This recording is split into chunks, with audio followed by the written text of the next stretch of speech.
The delegate from Loudoun, Delegate LaRock. Thank you, Madam Speaker. It's hard to speak for the Senate, but we often, Madam Speaker, speak to the amendment. Delegate LaRock, you have the floor. Thank you, Madam Speaker.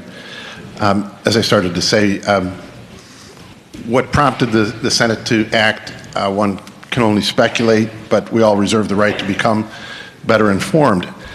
I'm not speaking against this bill. I want to make that perfectly clear. But I do feel that religious organizations have been caught up in these new policies, and this amendment seeks to provide some relief for those organizations. I believe that they perhaps provide some protection so that these organizations do not have to seek relief through litigation. And I think if they do, they will start by pointing out that the Virginia Constitution and the Virginia Statutes on Religious Liberty provide protections that are perhaps not clear or not spelled out clearly in this bill. I'd like to pause just for a second, and please don't get me wrong. I don't think that I'm going to move the other side of the aisle to vote one way or the other, but I do want to say that religious liberty is a very, very important part of the fabric of our society and our culture. Think of the nature of religious organizations. It is putting faith to work, putting faith in action to serve the community. If you hinder organizations' ability to do that, then you are harming the community and eliminating or hindering a very, very necessary function. Think of the people who are part of these organizations. Many of them take jobs that pay them far less than what they might earn otherwise because their faith is part of who they are, and as an extension of that faith, they seek to serve the community, again, in very necessary ways. Services such as churches, hospitals, homeless shelters, food pantries, schools, all of these things.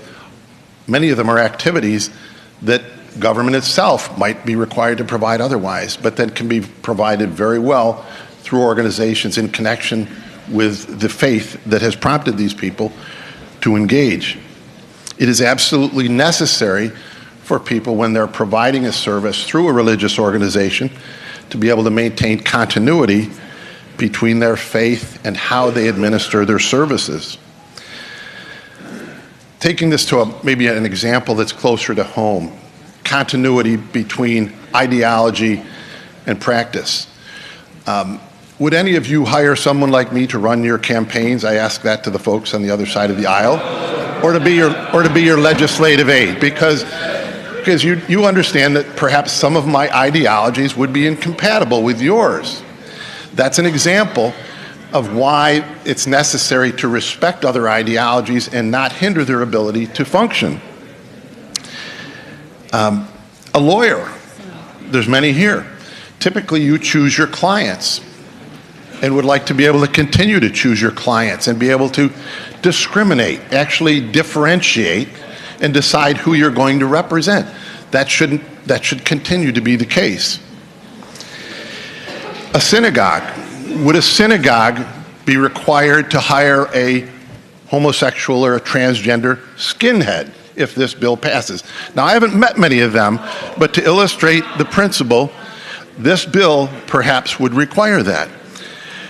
So I think the analogies hopefully provoke some thought here. If this amendment is accepted and added to this bill, it goes to the governor and makes a suggestion that perhaps religious organizations should be provided more protection, again, without diluting the purpose and intent, I think, of the bill. Now, perhaps the gentleman from Fairfax will disagree. I can only anticipate that based on prior comments. But thank you, Madam Speaker, and the body for at least hearing me out on this. I appreciate that. Thank you.